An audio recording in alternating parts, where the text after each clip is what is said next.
Alors, on continue au numéro 999. Donc, comment cette résurrection de la chair aura lieu? Le Christ est ressuscité avec son propre corps. Regardez mes mains et mes pieds, c'est bien moi. Mais il n'est pas revenu à une vie terrestre. De même en lui, tous ressusciteront avec leur propre corps qu'ils ont maintenant. Concile de Latran.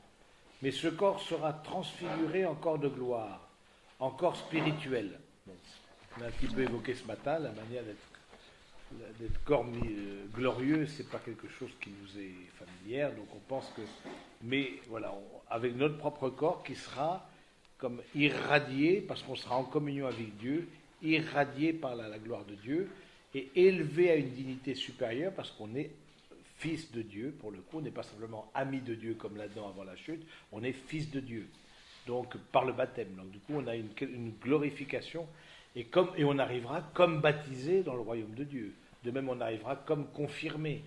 Tous les sacrements qui impriment un sceau, comme le baptême, la confirmation, évidemment l'ordre, le sacrement de l'ordre, c'est la prêtrise, qui imprime un sceau, c'est ainsi on arrivera dans le royaume de Dieu. C'est intéressant de penser à ça. Donc du coup, mais dira-t-on comment les morts ressuscitent-ils? Avec leur corps reviennent-ils insensés? Ceux qui sèment, toi ne reprends vie, ceux qui sèment, toi ne reprends vie s'ils ne meurent, et ce que tu sèmes, ce n'est pas le corps à venir, mais un grain tout nu. On sème de la corruption, on ressuscite de l'incorruption. Les morts ressusciteront incorruptibles. Il faut en effet que cet être incorruptible revête l'incorruptibilité, que cet être mortel revête l'immortalité. C'est la première lettre aux Corinthiens. Quand est-ce que ça arrivera? Donc, une fois qu'on ressuscite avec son corps, c'est à la fin du monde. C'est quand, définitivement, au dernier jour, à la fin du monde. En effet, la résurrection des morts est intimement associée à la parousie. Parousie, ça veut dire manifestation, la venue du Christ en gloire, à la parousie du Christ. Car lui-même, le Seigneur, a donné le signal par la voix de l'archange et de la trompette de Dieu, descendra du ciel, et les morts qui sont dans le Christ ressusciteront en premier lieu. Première lettre aux Thessaloniciens. Ressuscité avec le Christ. Dans l'attente de ce jour, le corps et l'âme du croyant participent déjà à la dignité d'être au Christ, d'où l'exigence de respect envers son propre corps, mais aussi envers celui d'autrui, particulièrement lorsqu'on souffre. Le corps est pour le Seigneur et le Seigneur pour le corps. 1 aux Corinthiens. Et Dieu, qui a ressuscité le Seigneur, nous ressuscitera nous aussi, par sa puissance. Ne savez-vous pas que vos corps sont des membres du Christ? Vous ne vous appartenez pas, glorifiez donc Dieu dans votre corps. Voilà, c'est toute cette dignité que trouve le corps humain, en lien avec le Christ, comme baptisé, comme futur corps glorieux, qui fait qu'on a une attention particulière à son propre corps, comme temple de l'Esprit Saint. Voilà, c'est... D'où, je pense aussi dans l'éducation, vous êtes dans l'éducation, et du coup, particulièrement des ados ou pré-ados, etc., du respect de son propre corps, de l'attention à son corps, de l'éducation à garçon ou fille, de l'éducation aux relations avec les personnes de l'autre sexe, aux jeunes de l'autre sexe, etc. D'autant plus qu'ils n'entendent pas beaucoup ça, même dans des écoles catholiques. Voilà, c'est pas forcément d'actualité, même si il y a des cours d'éducation sexuelle, mais qui donnent plus le comment que le pourquoi. Les cours de SVT, ça dit comment on fait des bébés, grosso modo. Bon, ça fait longtemps que j'ai pas, même je ne sais même pas si on parlait de ça en SVT quand j'étais plus jeune, mais ça ne donne certainement pas le pourquoi.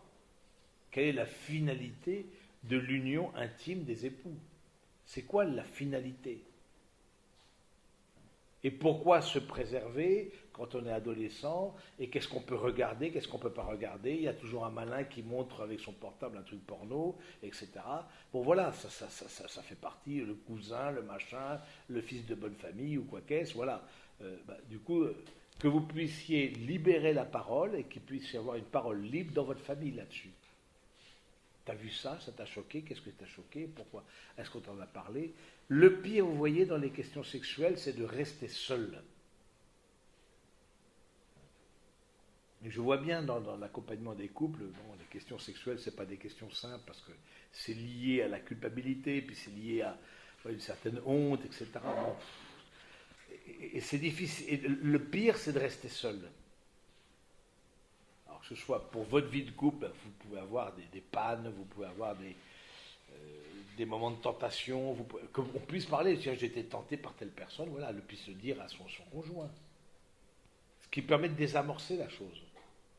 Mais pareil pour vos enfants, de leur faire prendre conscience que leur corps n'est pas simplement un amas de matière et de cellules, que leur corps est porteur de l'Esprit Saint et qu'il y a un respect à avoir au corps, de son propre corps, que ce soit par l'hygiène, que ce soit par les soins, le corps aussi du frère ou de la sœur, on ne va pas mordre son frère, mordre sa sœur, etc. Bon, même si ça fait du bien, ça soulage temporairement, mais voilà, c'est à éviter. Hein, donc, surtout qu'ils sont bien nourris, je pense, chez vous. Donc, mais voilà, du coup, leur apprendre aussi que le corps, ce qui est, pourquoi tu as fait ça avec ton corps, ou taper l'autre, etc. C'est de dire, beaucoup, c'est le manque de maîtrise de ses propres émotions. Il y a des enfants qui sont tellement submergés par leurs émotions que même l'intelligence, intéressant les échecs scolaires. Les échecs scolaires ne sont pas dus à des intelligences qui ne sont pas développées. Les échecs scolaires, à 90%, c'est dû à des manques de contrôle des émotions, que l'émotion submerge l'intelligence et l'empêche de raisonner. C'est souvent ça. Donc que vous puissiez, et moi je suis quand même étonné, c'est-à-dire dans la préparation au mariage, du manque de formation de grands jeunes, là pour le coup, on parle de 25-35 ans, hein, d'hommes et de femmes, voilà. Non, on n'a pas parlé, on disait rien, etc. On a pris par les copains, par le site internet, par machin. Dommage. Alors vous êtes porteur, vous, d'une parole, vous êtes porteur d'un message.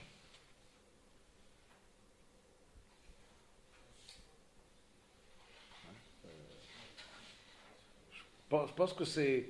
Et plus que vous ne le pensez, vos enfants sont réceptifs à ça. Bon, à mesure de leur âge, évidemment, mais ils sont réceptifs. Donc soyez pas dans cette crainte de...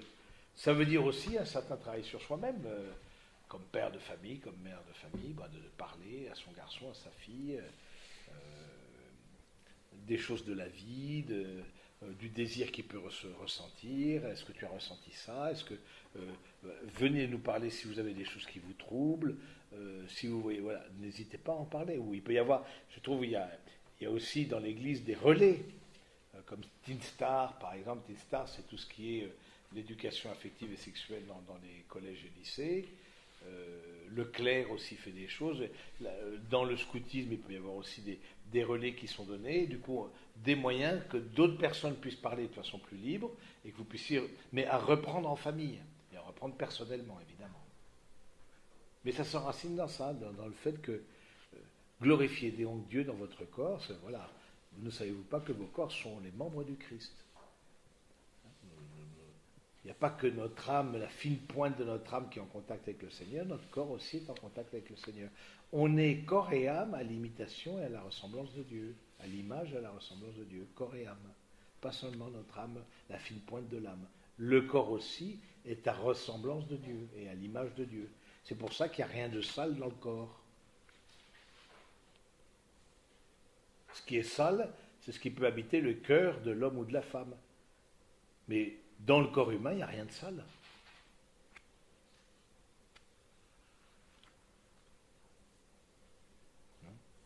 Donc, oui. Dans l'attente de ce jour, le corps et l'âme participent déjà à la dignité d'être au Christ. Moi, je m'explique que l'âme était dans cette phase de purification et de contemplation de Dieu, et que le corps était dans la corruption du tombeau, sans que la fin étant. C'est le numéro 1004, c'est quoi? Oui, parce que la dignité d'être Christ, de son vivant. Je comprends ça comme ça.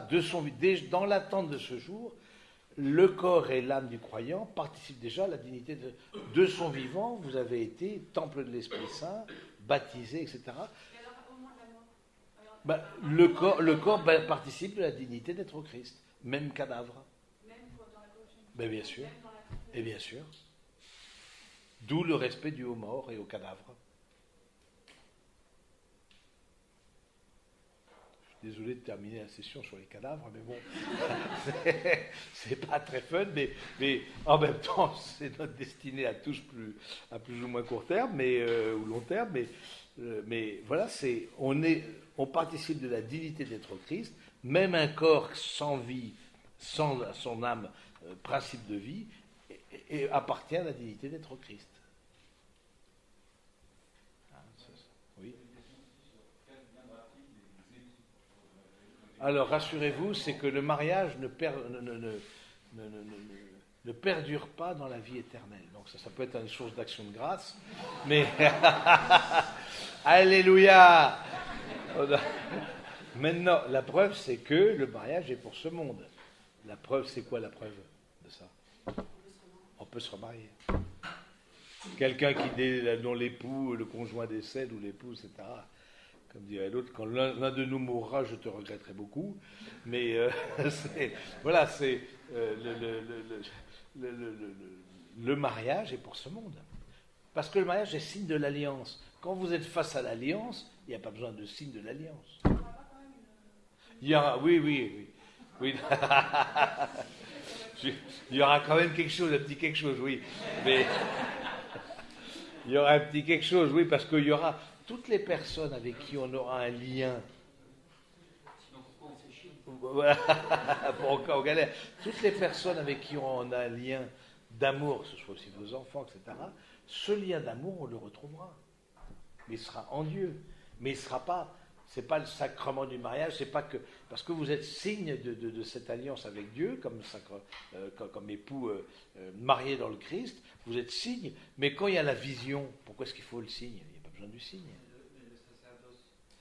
Et le sacerdoce, c'est pas pareil, parce que le sacerdoce imprime un caractère que n'imprime pas le mariage. Le sacerdoce, on ne peut pas on est prêtre pour l'éternité. Je suis comme prêtre, j'arriverai comme prêtre dans l'éternité. Et je resterai à l'image du Christ prêtre dans l'éternité. Alors que le mariage n'imprime pas un caractère, ce qu'on va dire, un sceau ne met pas un sceau. De même la communion, on communie plusieurs fois. En revanche, la confirmation, oui. En revanche, le baptême, oui. C'est les trois. Baptême, confirmation, sacerdoce, qui imprime un sceau. J'arrive comme baptisé, comme confirmé, comme prêtre, pour l'éternité. D'où l'importance aussi de votre propre confirmation, même si je pense que la majorité d'entre vous, vous êtes confirmés, mais si ce n'est pas le cas, de vous poser la question ou si vous êtes en contact, moi j'ai beaucoup parlé à la dernière retraite de fiancés, la question de la confirmation. Beaucoup arrivent dans la préparation au mariage sans être confirmés. Stricto sensu, disons, c'est pas légal, c'est pas catholique, dans le sens où il faut c'est logique, il faut avoir passé les sacrements de l'initiation chrétienne pour passer à autre chose. C'est quoi les sacrements? C'est les baptêmes, confirmation, communion. Donc c'est communion, confirmation, mais le plus logique c'est baptême, confirmation, communion. Et donc du coup, si je n'ai pas reçu l'initiation chrétienne, comment est-ce que je peux recevoir d'autres sacrements, entre autres le mariage? C'est vrai sauf en France. En France, parce que du coup les évêques avaient ras-le-bol de signer des dispenses, etc. Parce que du coup il faut une dispense de l'évêque. De même pour être parrain et marraine, il faut être confirmé. C'est logique. Comment pouvoir transmettre et éduquer dans la foi si soi-même on n'a pas été initié pleinement dans la vie chrétienne? Mais si on faisait ça, il n'y aurait plus de parrain, il n'y aurait plus de marraine, il n'y aurait plus d'époux, il n'y aurait plus rien, quoi. Et le samedi après-midi, les prêtres iraient à la pêche à la ligne, voilà, parce que... Ben oui.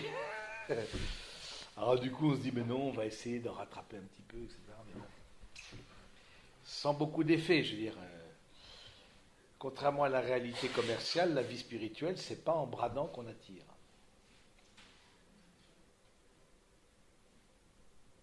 C'est en montrant le bien, le vrai, le bon qu'on attire.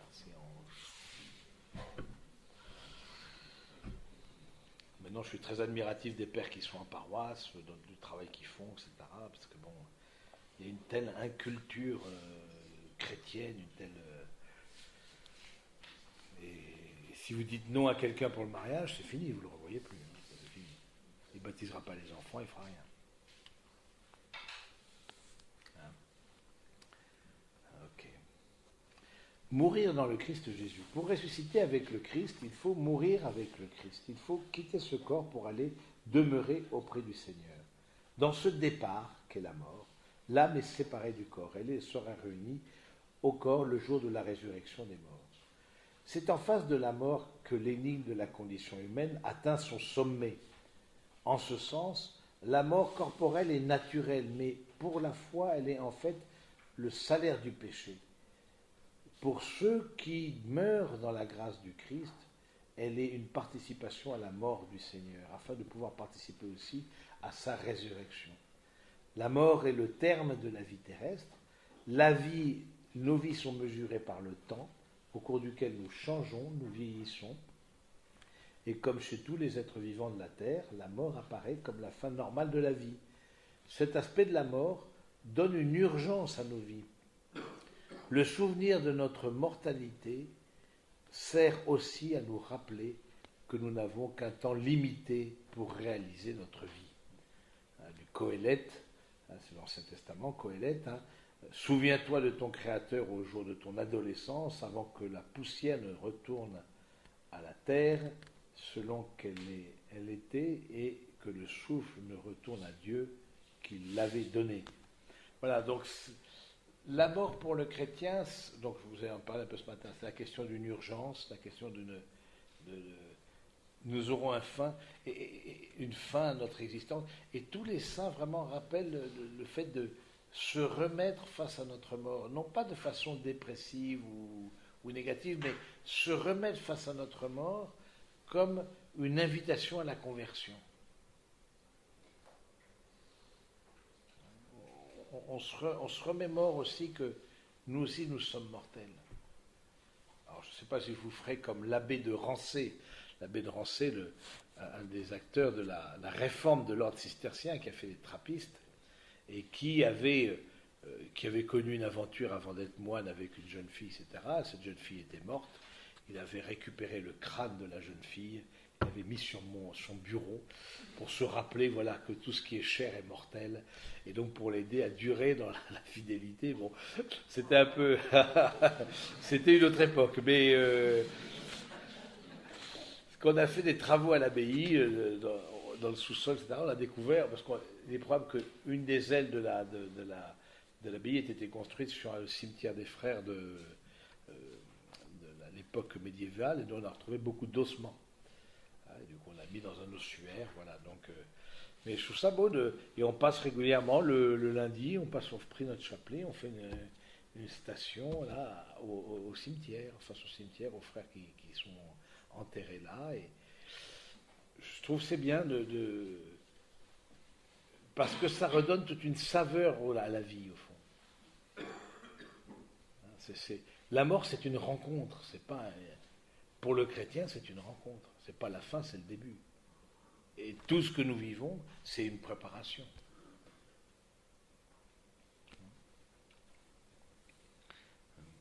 La mort est une conséquence du péché, bien sûr. Interprète authentique de ces affirmations de la Sainte Écriture et de la tradition, le magistère de l'Église enseigne que la mort est entrée dans le monde à cause du péché de l'homme.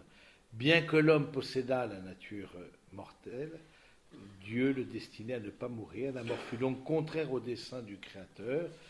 Elle entra dans le monde comme conséquence du péché. La mort corporelle à laquelle l'homme aurait été soustrait s'il n'avait pas été s'il n'avait pas péché, ainsi le dernier ennemi de l'homme a devoir d'être vaincu. Voilà, c'est pas on n'a pas été fait pour la mort. On n'a pas été créé pour la mort. Avec le péché originel, de la séparation avec Dieu, on a vu la séparation avec la nature, hommes et femmes, etc. Mais à l'intérieur, cette dislocation de la personne humaine entre âme et corps.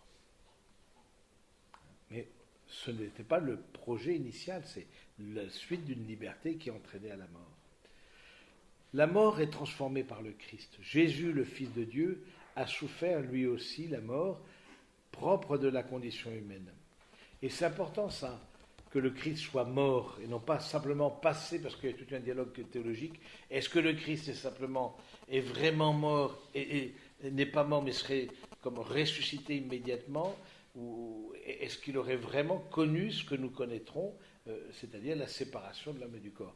Nous disons que le Christ est mort, mais il n'a pas connu la corruption du tombeau. C'est-à-dire que son corps a été immédiatement assumé par sa divinité et donc glorifié. Donc la résurrection, elle est pratiquement instantanée dans le Christ. Donc du coup, la mort corporelle, il l'assuma dans un acte de soumission totale et libre à la volonté du Père. L'obéissance de Jésus a transformé la malédiction de la mort en bénédiction. C'est-à-dire le fait que le Christ vive et meure et ressuscite, surtout ressuscite, c'est pas simplement mourir, mais ressuscite, fait que la mort devient une rencontre. C'est pas juste la malédiction du premier péché, c'est le Christ a pris avec lui la mort et l'a mis en contact avec la divinité, si on balbutie, mais on peut dire. Et ce mise en contact se dit à la résurrection. C'est-à-dire que la mort n'a pas le dernier mot. C'est ça qu'on pense. Nous croyons que la mort n'a pas le dernier mot. D'où aussi, je pense à votre rôle d'éducateur. Parfois les grands-parents meurent, ou des oncles et tantes, ou des voisins, des amis proches, etc. D'expliquer aux enfants ça. Il y a toute une catéchèse pour les enfants. Voilà, papy, mamie, ou papy, voilà, sont morts, voilà, mais où est-ce qu'il est, où est-ce qu'il est passé? Les enfants, ça les interroge beaucoup, la question. Les enfants n'ont pas peur de la mort. C'est nous qui, souvent, leur transmettons nos peurs de la mort. Mais les enfants s'interrogent. Alors voilà, où est-ce qu'est papy, mamie, etc. Puis la mort du chat, encore le chat est mort, alors du coup, voilà, où est-ce qu'il est? Bon, alors bon. Je vous dis, alors, vous reprenez ça de la question de l'âme, voilà, la dimension végétative, sensible, etc. Voilà, il pose des questions parce que la mort. Mais les enfants, je trouve, abordent avec une grande simplicité la question de la mort. Plus qu'on ne le pense, c'est nous-mêmes adultes qui sommes face à nos propres limites. Donc ça provoque aussi une angoisse. Et bon. Non, les animaux non. Alors les animaux ne ressuscitent pas parce qu'en eux-mêmes il n'y a pas d'âme immortelle, il n'y a pas d'âme intellective, intelligence et volonté. Leur âme est stricte, leur vie est strictement liée à la matière. Donc quand il y a la disparition de l'animal, il y a la disparition de tout l'animal, parce qu'avec la corruption, il n'y a rien qui transcende en lui-même la matière. Maintenant, il y a une question, il y a une parole de saint Paul qui est étonnante, c'est que la création aspire, est comme dans des gémissements, et aspire à la rédemption. Qu'est-ce que ça veut dire, ça? C'est quelque part, du sort de l'homme est liée toute la création. Dépend toute la création. Cette terre nouvelle et ces cieux nouveaux dont on parle, est-ce que il n'y a pas de résurrection en tant que telle des animaux et de paradis des animaux, mais parce qu'il se limite à la matière pour le coup, mais en même temps cette nature, ce monde-là, ce sera un nouveau monde. C'est une autre manière d'être au monde. Comment, ça reste un peu, en tout cas pour moi, très mystérieux. La parole de saint Paul est claire, la création aspire au salut. Mais elle reviendra au salut par le retour de la personne humaine, de l'homme et de la femme qui reviendront à son Dieu et entraîneront avec eux toute la création, tout le cosmos. De notre retour à Dieu dépend beaucoup de choses. De notre conversion, comme aussi de notre éloignement de Dieu, et il y en a beaucoup qui en dépendent. Vous connaissez cette phrase, une âme qui s'élève vers Dieu élève le monde, une âme qui s'éloigne de Dieu abaisse le monde.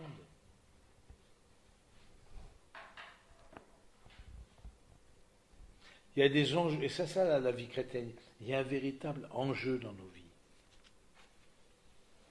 Il y a un enjeu qui va au-delà de nous-mêmes et au-delà de ce temps. Ça paraît, enfin, je sais pas, moi ça me paraît surprenant de dire que les animaux vont disparaître. Il peut y avoir des vraies complicités entre des animaux et des humains. Je sais pas. Il peut y avoir des complicités, mais pour amitié, il faut une certaine égalité.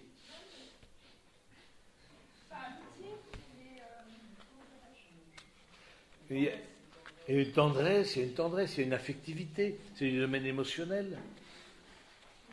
Mais cessez de nourrir votre chien, vous verrez qu'il vous oubliera.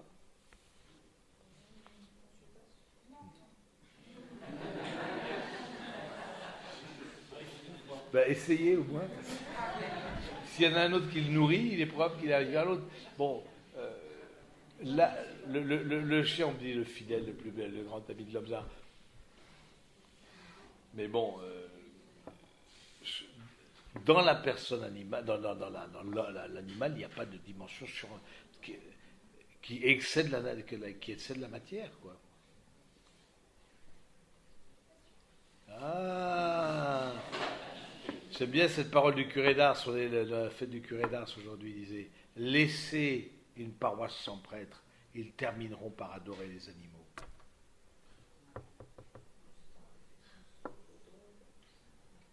Comment? C'est en référence, je pense, au faux d'or. Oui, mais la nature a horreur du vide. Du coup, il faut bien se tourner vers quelque chose.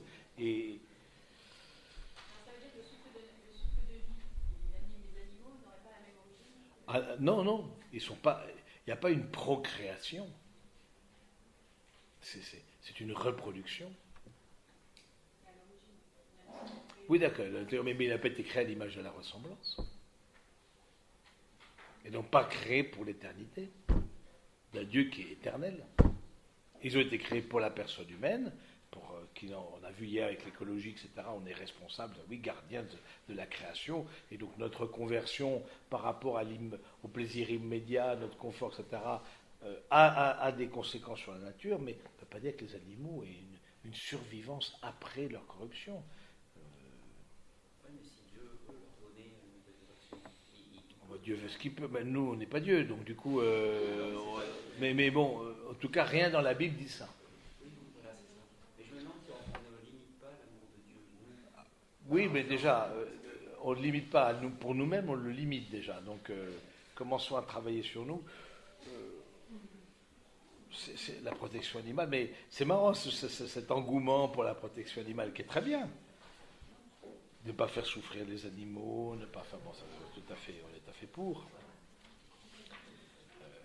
Mais du coup, je trouve qu'on est allé un peu dans un excès. Par ailleurs, on met terme à des vies humaines dans le sein maternel par quantité industrielle. Pour 5 grossesses, il y a un avortement. Donc, du coup, il faut savoir ce qu'on veut aussi. Donc, c'est quand même énorme. Et je trouve que... alors, ça peut être une grande déception, etc. Voir votre chien, il est fait pour cette terre. Et ça ne veut pas dire qu'il n'a pas sa dignité animale. Quoi, voilà. Ça ne veut pas dire qu'il ne faut pas le respecter, ça veut pas dire beaucoup de choses, mais on ne le retrouvera pas dans l'autre monde. En tout cas, rien ne nous dit dans l'Écriture qu'on le retrouvera. Alors, à la fin des temps, il y aura les cieux nouveaux et la terre nouvelle. Comment ça sera, j'en sais rien. J'ai un truc qui m'angoisse un peu. Quand j'ai lu la vie des saints, Oui. c'est vrai qu'on est frappé par la façon dont vous parliez de l'urgence et, Oui. et du soin qu'ils prennent pour sauver les âmes. Oui. Et donc c'est, enfin, à la limite, on se dit, est-ce que nous, on prend soin effectivement des âmes et est-ce qu'on en fait suffisamment? Et en même temps, il ne faut pas trop en faire non plus. Enfin, voilà, Oui. c'est une question que je me pose. Oui, alors c'est vrai que les saints ont le sentiment, et je vois plus le sentiment, l'expérience de l'urgence. Que pour notre nature humaine, il y a une urgence. Pour nos contemporains, il y a une urgence. C'est ce Saint Dominique, vous vous rappelez, Saint Dominique qui disait, mais qu'adviendra-t-il des pécheurs, etc., comme priant la nuit et le jour, suppliant qu'ils retournent à Dieu. Bon, pour vous, j'allais dire, c'est un peu dit, posez-vous la question, en quoi on est aussi collaborateur de Dieu par rapport à nos enfants. Où mettre le curseur, c'est vous qui savez, c'est vous qui avez grâce d'État pour ça, en termes de vie spirituelle. Mais bon, je pense qu'ils sont plutôt dans de bonnes mains, etc. Parce que,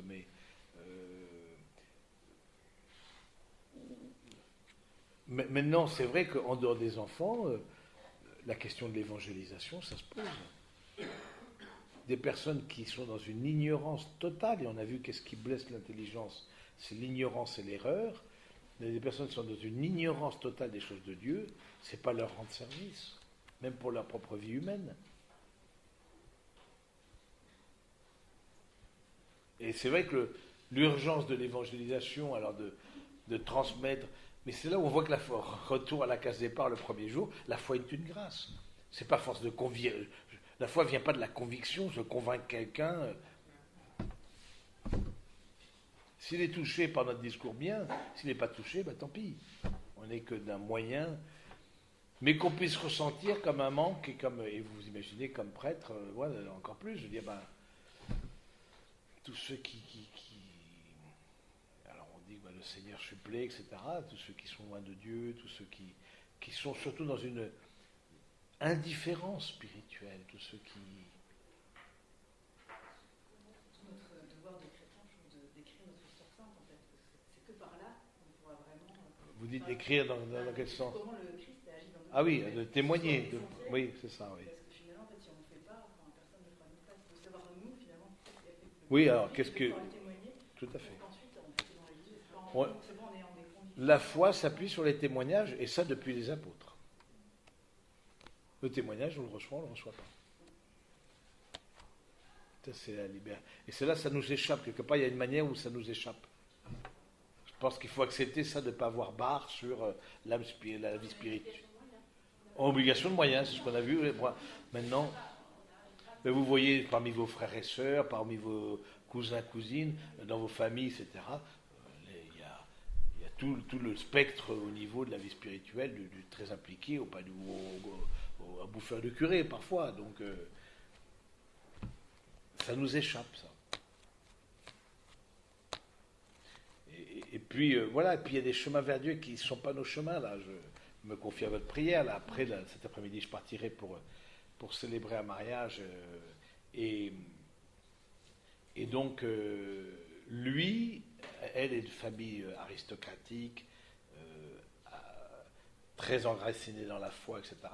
Et lui a reçu le baptême, mais j'allais dire un peu par inadvertance. Pourquoi si les parents se passaient devant une église, bon allez, mettez-lui un peu d'eau, c'est un peu ça. Mais il n'a plus rien reçu après. C'est un garçon qui a une belle carrière professionnelle et qui, il a rencontré cette jeune femme très impliquée dans la... Lui, ce ne serait pas forcément marié à l'église, par exemple. N'aurait pas forcément ne pas cohabiter ensemble. Il dit, bon, je rencontre une autre fille, j'aurais certainement vécu avec elle avant. Bon, là, elle a demandé que non, on fasse appartement séparé. Bon, très bien, bon, il l'a respecté. Mais au fur et à mesure de la préparation au mariage, on voit que ce garçon, au fond, qui a une conscience droite, qui est droit dans sa conscience, dans son intelligence, il dit, mais ce que propose l'Église, c'est ce que je veux vivre. La fidélité, l'indissolubilité, la fécondité, la liberté, pour moi, ça, c'est non négociable.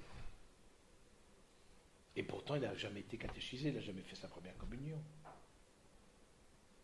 Et c'est sa fiancée qui lui a fait découvrir, et il commence à découvrir un tas de monde, de faire des relations, et je trouve très curieux de dire, bah oui, vous êtes dans tel endroit, et du coup c'est les cisterciens, du coup, parce qu'il prend compte, il n'a jamais rien reçu. Mais pourtant, il a une conscience droite. Et bien sûr, il baptisera les enfants, ça c'est évident, les catéchisera, ça c'est une condition sine qua non. Voilà. C'est là où, juste pour vous donner un témoignage, de dire, voilà, les personnes arrivent souvent sans rien, mais ce que propose l'Église, en tout cas pour la vie matrimoniale, c'est ce que vivent beaucoup. Parfois, ils n'en prennent pas les moyens non plus. Voilà, ils se mettent en situation de danger, etc.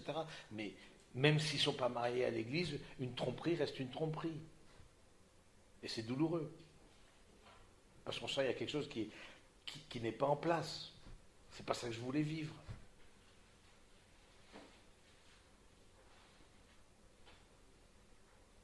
Et c'est pour ça que dans l'Église catholique, le désir d'accueillir des personnes qui sont loin, et de faire un bout de chemin. Alors le mariage c'est compliqué, c'est un sacrement indissoluble, etc. Donc, mais en tout cas faire un bout de chemin et de les éveiller à la vie de Dieu, mais comme c'est une grâce, on n'est que dans l'obligation de moyens, on est comme prêtre, dans la prière, dans la supplication, donne-leur la grâce de s'éveiller à ça, et si la personne s'entête, si la personne se détourne de Dieu, voilà,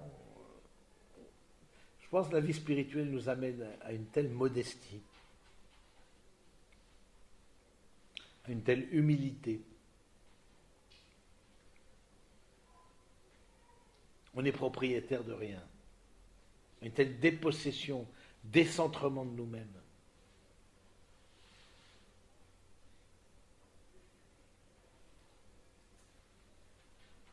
Un tel abandon, au fond, une confiance. Tout ça, c'est synonyme.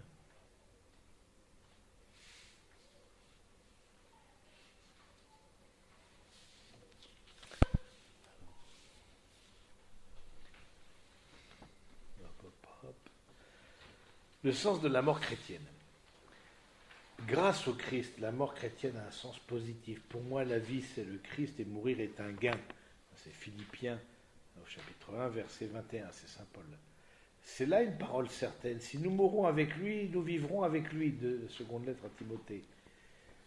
La vie, la nouveauté essentielle de la mort chrétienne est là. Par le baptême, le chrétien est déjà sacramentalement mort avec le Christ pour vivre d'une vie nouvelle. Si nous mourons dans la grâce du Christ, la mort physique consomme se mourir avec le Christ et achève ainsi notre incorporation à lui dans son acte rédempteur. Ça veut dire que le fait de mourir avec le Christ, c'est-à-dire on est aussi dans l'identification au Christ, puisque le Christ est mort pour nous à travers notre propre mort. Et ça a un sens positif. Et vous savez, le baptême est sacramentellement la mort du Christ. Voilà, on est plongé dans les eaux de baptême, comme on est plongé dans la mort du Christ, et ensuite le baptême par immersion. Je ne sais pas si vous avez fait baptiser vos enfants par immersion. Dans la tradition orthodoxe, c'est très fréquent, et même je crois que tous les orthodoxes baptisent par immersion. Vous êtes baptisés dans la mort du Christ, pour être ressuscité avec lui. Donc, sacramentellement, avec des signes visibles, parce qu'on n'a que des signes visibles, nous. Donc, on se rappelle d'une réalité invisible.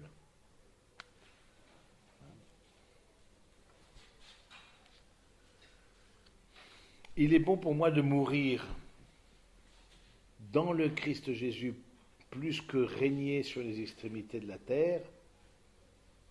C'est lui que je cherche, qui est mort pour nous, lui que je veux, qui est ressuscité pour nous.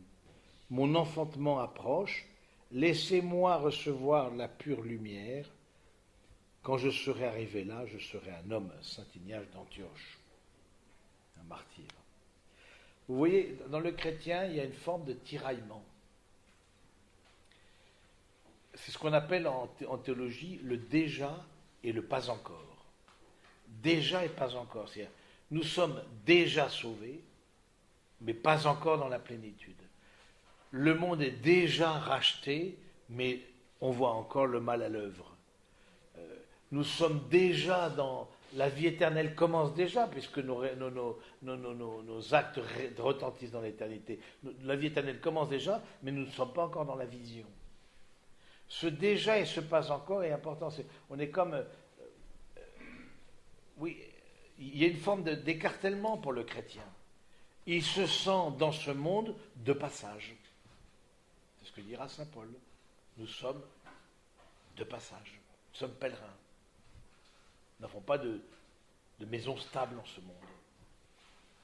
Et c'est le sens, dans l'Ancien Testament, qu'on est en train de lire ce matin, en ce moment, de la tente de la rencontre. Enfin, la tente de la rencontre, c'est très précaire. Je ne sais pas si vous avez vécu sous tente, ça remonte à quelques années, mais la tente, c'est précaire. Mais la tente, on la déplace. La tente de la rencontre, voilà. Dieu est un Dieu précaire parce qu'il chemine avec les hommes. Et la volonté des hommes, c'est de structurer, c'est d'établir. Sur des terres, ils ont mis leur nom. Voilà. Le grand péché d'Israël, c'est le recensement, par exemple. On veut compter combien on est. C'est-à-dire, on veut, voilà, mettre la main sur nos forces, sur notre humanité, pour ne plus dépendre de Dieu. Et donc le recensement, c'était l'abomination de la désolation. Nous sommes justement, il n'y a jamais eu de recensement en Israël, dans l'Israël ancien en tout cas, dans l'Israël moderne, dans l'État moderne, c'est autre chose, l'Israël, mais parce que le recensement était vu comme un manque de confiance en Dieu. On voulait être comme les autres peuples, forts comme les autres peuples, mais nous ne sommes pas comme les autres peuples. Oui, mais c'est les Romains qui l'ont fait. C'est les Romains qui l'ont fait, c'est pas les Juifs. Et ils sont tous morts.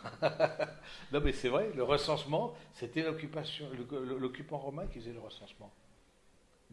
Mais il y a eu des tentations de recensement en Israël, sans l'occupation romaine, pour dire voilà, on est ce qu'on est des forts, on est voilà, et non pas cheminer avec une tente de la rencontre qui est précaire. Dans les nombres.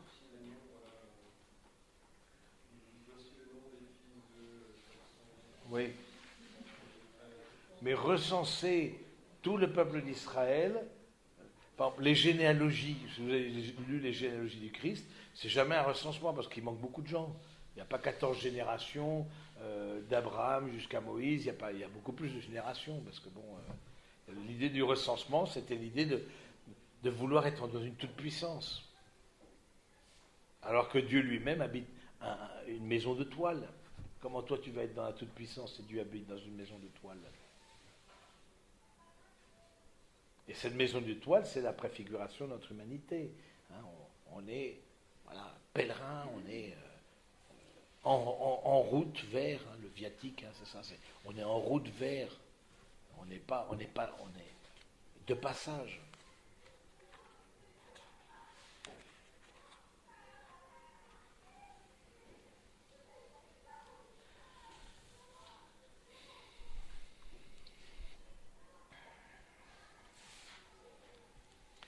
Dans la mort, Dieu appelle l'homme vers lui. C'est pourquoi le chrétien peut éprouver envers la mort un désir semblable à celui de saint Paul. J'ai le désir de m'en aller et d'être avec le Christ. Mais il peut transformer sa propre mort en acte d'obéissance et d'amour envers le Père, à l'exemple du Christ. Mon désir terrestre a été crucifié. Il y a en moi une eau vive qui murmure et qui dit au-dedans de moi, viens vers le Père. Je ne meurs pas, dit la petite Thérèse de l'Enfant Jésus, je ne meurs pas, j'entre dans la vie. Voilà.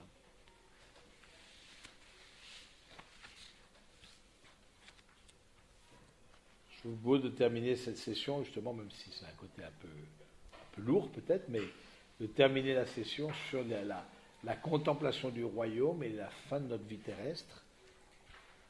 Vous mettez vos enfants au monde pour la vie éternelle, pas pour ce monde, pas pour la fausse. Parce qu'il y a en eux quelque chose qui est plus grand qu'eux-mêmes.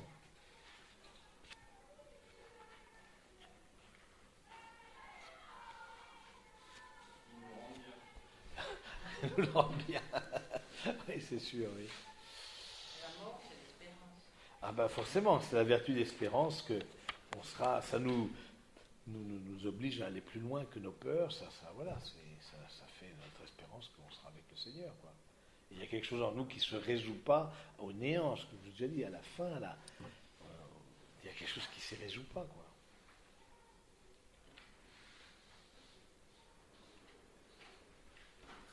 Mais le chrétien croit en un Dieu qui a pris sur lui la mort. Là aussi, c'est unique. Il a pris sur lui la mort. Il a vécu.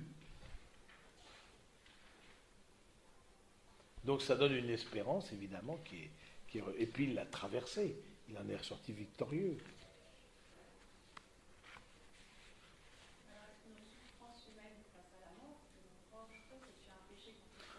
C'est pas un péché parce que Dieu lui-même a pleuré face à Lazare qui était mort. Il faut rappeler, Lazare était mort, etc. Et le Christ pleura, etc. Bon, et regardez comme il l'aimait, reprenez la mort de Lazare et la résurrection de Lazare. Non, parce qu'on on a le droit d'être douloureux face à la perte d'un être cher, d'un parent, évidemment d'un enfant, et puis on a le droit d'être tout à fait douloureux. Mais c'est pas pour ça qu'on est comme ceux qui sont sans espérance. Être douloureux, ça ne veut pas dire être sans espérance. On reste de nature humaine. Voilà. Et le Christ aussi a pleuré face à la mort de son ami Lazare. Et puis, il a été touché de compassion face à la mort de la fille de Jaïr, etc. Il a été touché par ces... les angoisses à Gethsémani, oui, face à sa propre mort. Donc non, c'est légitime de pleurer avec ceux qui pleurent, riez, soyez dans la joie avec ceux qui sont dans la joie. C'est Saint Paul, c'est cette compassion, mais en même temps, on n'est pas dans la désespérance. Je pense que c'est ça qui est important. On n'est pas dans la désespérance. On n'est pas dans l'absurde.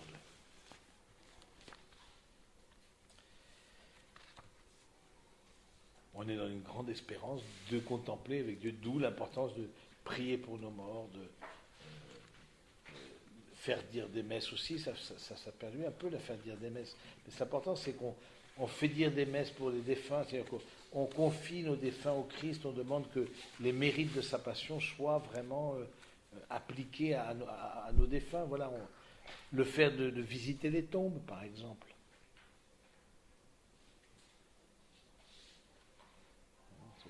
C'est important aussi, c'est un acte d'éducation, les tombes des grands-parents, les tombes de...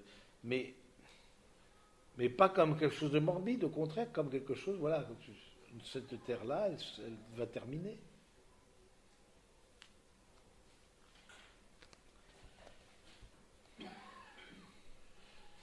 Et la session va terminer aussi, donc...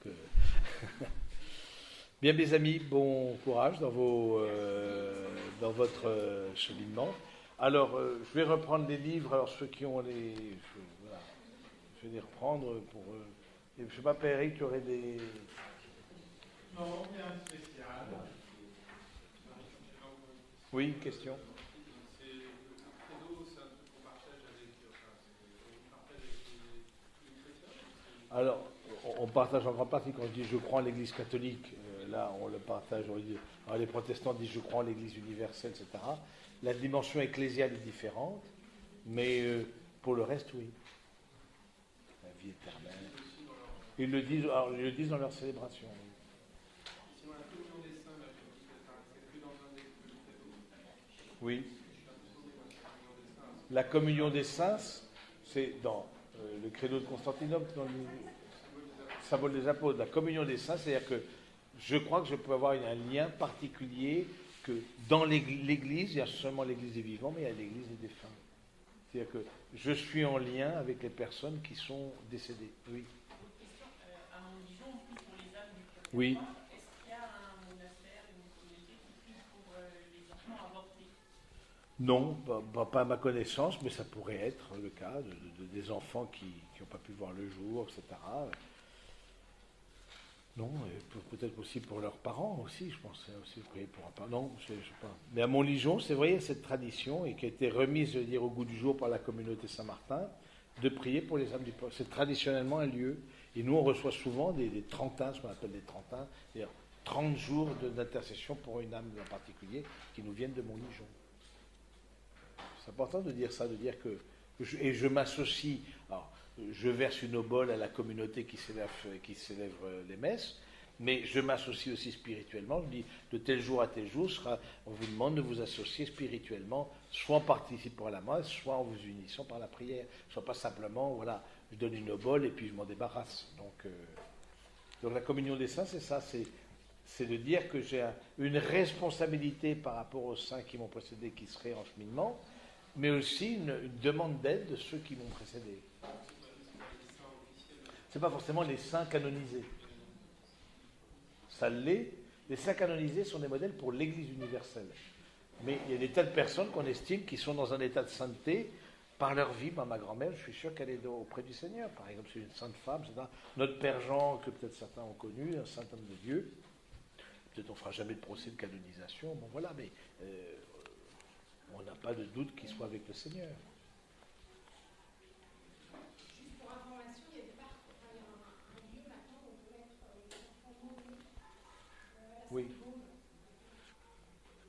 peut mettre les enfants non Il y nés. a un lieu sur lequel on peut faire mettre une plaque. Enfin, comme on ne peut pas forcément les enterrer, voilà, entre tous, Oui. il y a un lieu. Ah bon, à la Sainte-Baume, oui. Chez les Dominicains, là-bas. La grotte de Sainte-Marie-de-Madeleine. C'est ça, oui. On peut prier, oui. Une dernière question par rapport à ça, justement, par rapport à la résurrection des bébés qui seraient morts dans le sein de leur mère. En fait. Il n'y a pas grand-chose dans l'Église qui nous dit, mais voilà, où sont ces bébés finalement? On parle du limbe, on parle de... Oui, bah, c'est assez c'est assez mystérieux. mystérieux, c'est vrai. Maintenant, dès qu'ils ont reçu l'âme humaine, je veux dire, ils sont personnes humaines en formation dès la fécondation, bah, ils ont le même sort que nous, d'une certaine manière. Si c'est fausses couches, si les parents avaient l'intention de les baptiser, ben voilà, et que ça n'aboutisse pas, peut-être certains d'entre vous ont connu des fausses couches, voilà, mais ils seraient nés ou elles seraient nées, vous l'auriez baptisé. Du coup, dans votre cœur, c'est clair. Mais ensuite, ceux qui n'ont pas d'idée de baptiser leurs enfants, etc., ben voilà, ils sont remis dans la miséricorde de Dieu. Donc, on se pose la question, mais où est-ce qu'ils sont, etc. C'est plus une question qu'on se pose de la même manière, parce que je pense aussi, c'est l'affirmation que, entre autres avec Sœur Faustine, de la miséricorde de Dieu, qui va bien au-delà aussi de nos calculs, de nos structures théologiques. Donc, du coup, on confie ces êtres-là à la miséricorde de Dieu. On peut faire dire des messes pour des personnes, voilà. Ils ne sont pas forcément touchés par le péché. Enfin, si, ils ont Non, le péché originel quand même. Pas la génération, mais voilà, mais qui n'ont pas un péché personnel. Comme des enfants morts en bas âge, qui n'ont pas le péché personnel. Donc du coup, on les confie à la miséricorde de Dieu.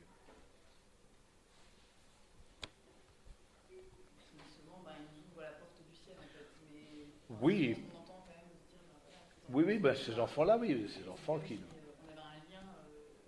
on avait un lien... On aura aussi un lien avec eux mystérieux, même s'ils n'ont jamais vécu, on aura un lien avec eux. Parce qu'on a eu un lien. Tous les liens d'amour que l'on aura sur la terre seront glorifiés dans le ciel, forcément. Ça ne peut pas être autrement.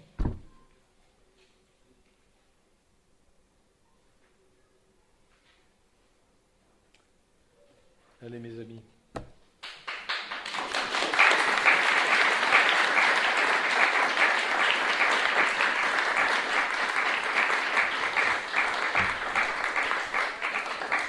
C'est bien, je vous admire parce que c'est sûr sur le credo, c'est intéressant, mais c'est exigeant, quoi. On va travailler, que ça puisse vous donner un petit goût de travailler ces questions-là, qui ne sont pas faciles, j'admets, mais bon.